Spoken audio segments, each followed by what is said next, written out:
നമസ്കാരം. ഞാൻ അനൂപ് അഗ്നിശർമ്മൻ, ആറ്റിങ്ങൽ.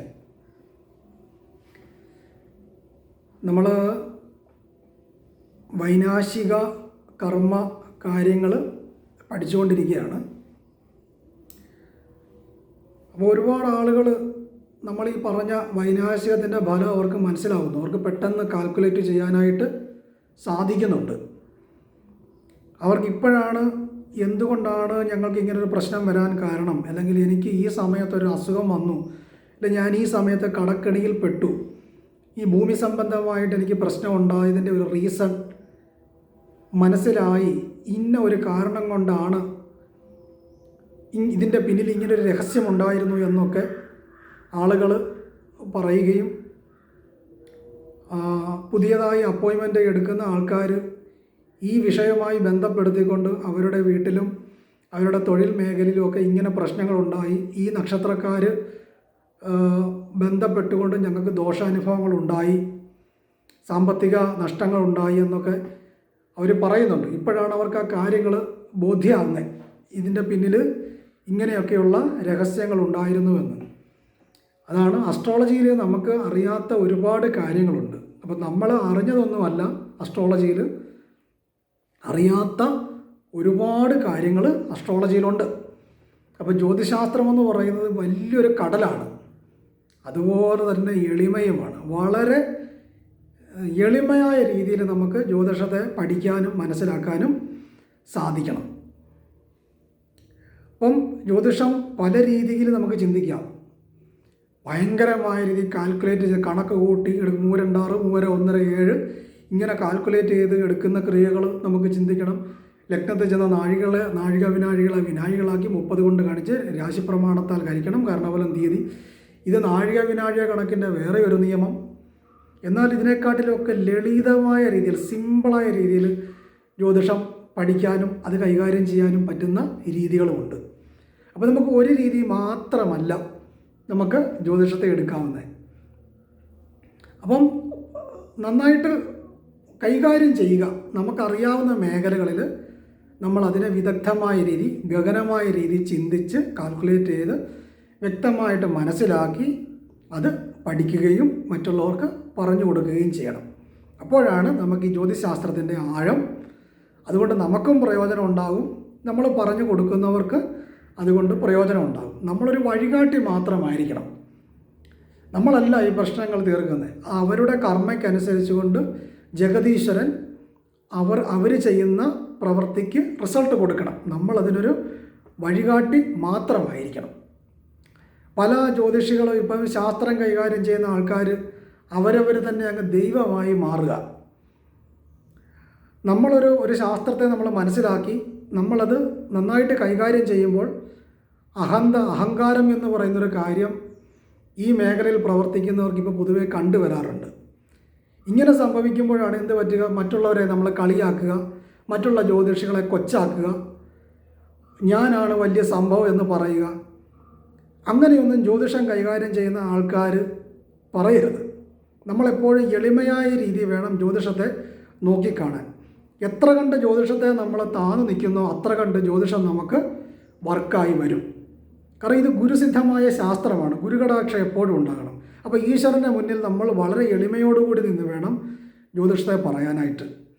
അഹന്തയോടുകൂടി നമ്മൾ ജ്യോതിഷത്തെ പ്രവർത്തിച്ചാൽ, സമീപിച്ചു കഴിഞ്ഞാൽ നമുക്കതിന് മിസ്റ്റേക്ക് പറ്റുവരാനായിട്ട് സാഹചര്യങ്ങൾ വരും.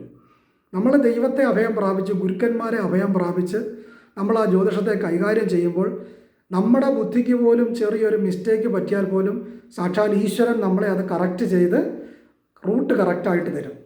അവിടെയാണ് ഈശ്വരാധീനത്തിൻ്റെ പ്രാധാന്യം. ഭഗവാൻ നാരായണൻ, ഭഗവാൻ കൃഷ്ണൻ എപ്പോഴും നമുക്ക് തുണയായിട്ടുണ്ടാകണം. സാക്ഷാൽ മുരുകപ്പെരുമാൾ നമുക്ക് തുണയായിട്ടുണ്ടാകണം. മഹാദേവൻ നമുക്ക് തുണയായിട്ടുണ്ടാകണം.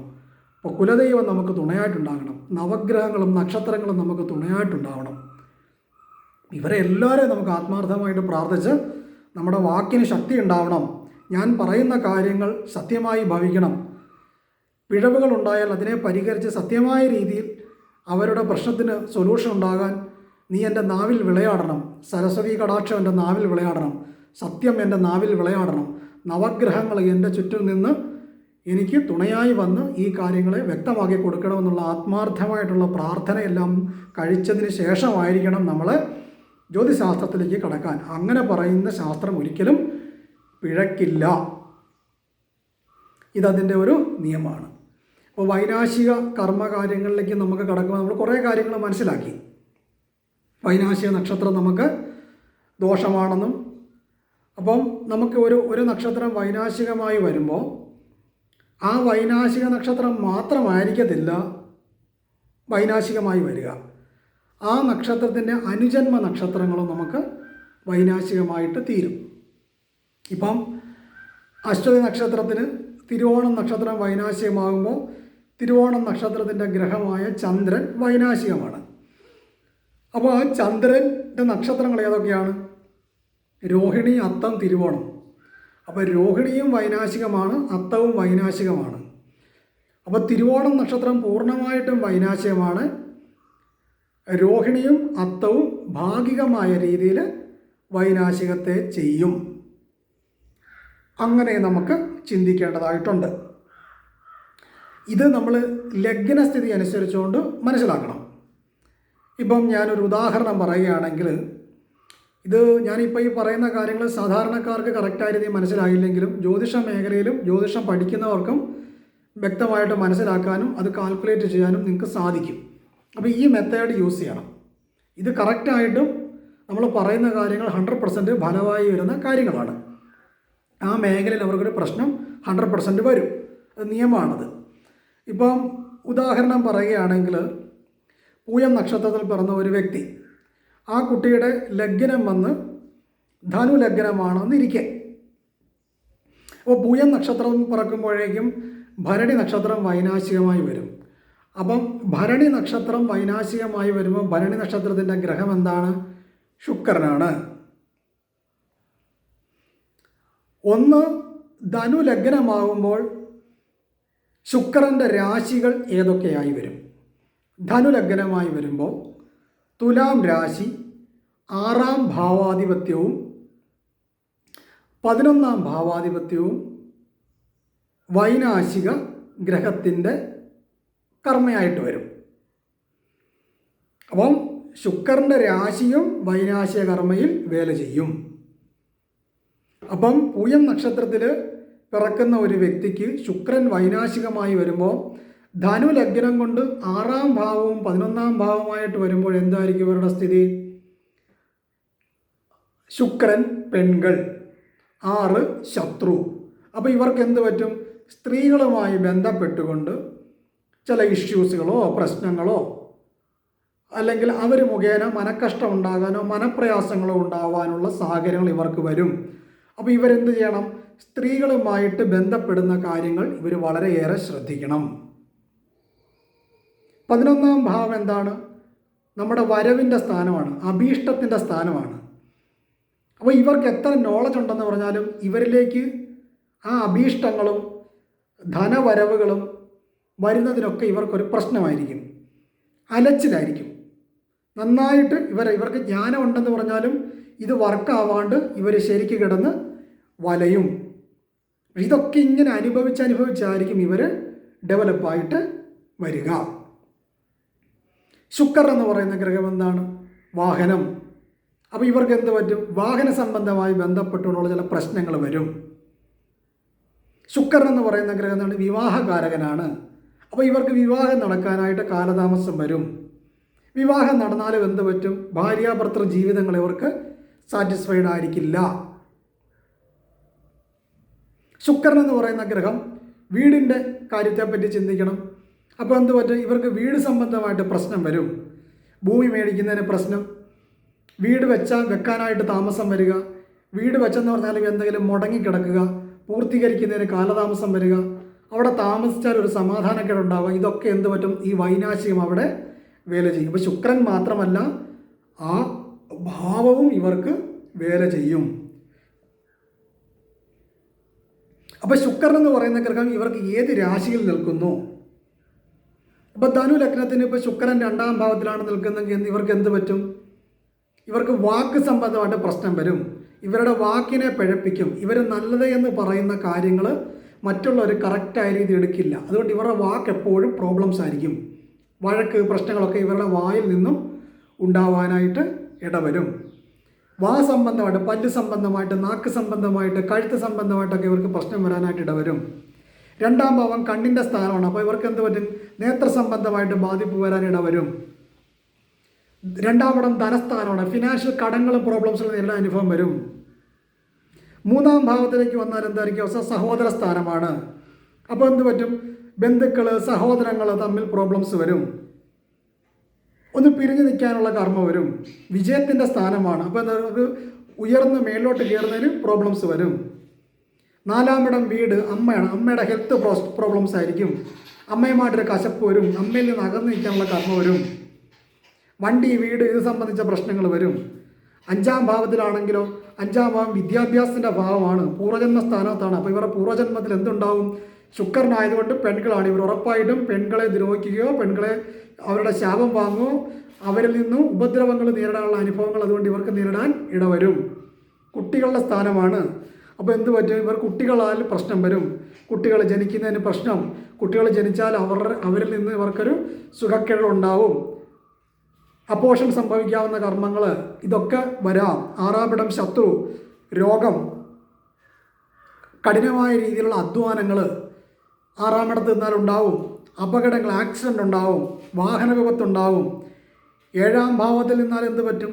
ഭാര്യയും ഭർത്താവും തമ്മിൽ കലഹമായിരിക്കും. ഉയർച്ച ഉണ്ടാവില്ല. ഒരു വീട്ടിലാണെങ്കിലും രണ്ടായി നിൽക്കാനുള്ള കർമ്മ വരും. എട്ടാമിടത്താണെങ്കിൽ എന്താണ്? തൻ്റെ ആയുസ്സിൻ്റെയും ആരോഗ്യത്തിൻ്റെ ഇവർക്ക് എന്തെങ്കിലും ഒരു ഹെൽത്ത് പ്രോബ്ലംസ് ഇവർക്ക് വരും. ആരോഗ്യ പ്രശ്നം.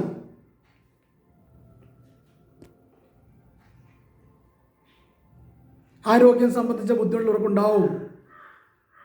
ഒരപകടം പ്രതീക്ഷിക്കണം. വിട്ടുമാറാത്ത ഒരു അസുഖം, എപ്പോഴും അസുഖങ്ങൾ.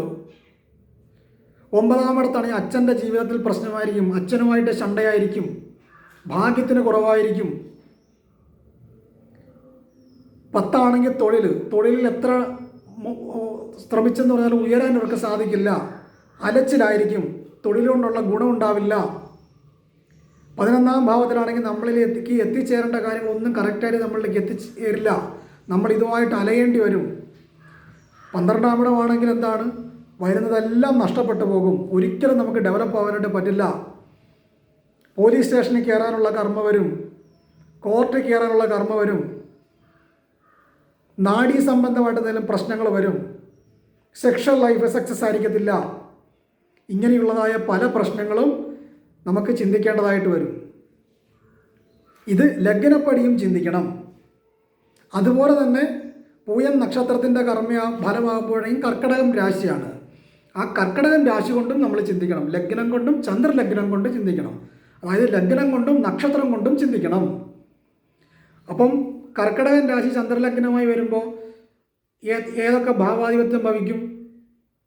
ശുക്രന് കർക്കിടകം, ചിങ്ങം, കന്നി, തുല 4ാം ഭാവാധിപത്യവും 11ാം ഭാവാധിപത്യവും ഭവിക്കുന്നു. 4 എന്ന് പറയുന്നതാണ് വീട്. വീട് സംബന്ധമുള്ള പ്രശ്നം വരും. ജനിച്ച വീട്ടിൽ നിന്ന് ഇവർ ദൂരസ്ഥലത്തായിരിക്കും. വീട്ടിൽ നിന്ന് ജോലി ചെയ്യാനുള്ള കർമ്മ വരില്ല. എപ്പോഴും സഞ്ചരിച്ച് നിൽക്കുന്ന അവസ്ഥയായിരിക്കും. 11ാം ഇടം അഭീഷ്ടത്തിൻ്റെ സ്ഥാനമാണ്. അഭീഷ്ടത്തിന് പ്രശ്നമായിരിക്കും. ഇങ്ങനെ രീതിയിലൊക്കെ കാൽക്കുലേറ്റ് ചെയ്ത് വേണം നമുക്ക് ഇത് പറയാൻ. ഈ വൈനാശ്യത്തിൻ്റെ കർമ്മ നിങ്ങൾ കൃത്യമായിട്ട് പഠിച്ചാൽ തന്നെ നിങ്ങളൊരു 30% ജ്യോതിഷനായി. ജ്യോതിഷം എന്ത് എളിമയാണ്, സിമ്പിളല്ലേ?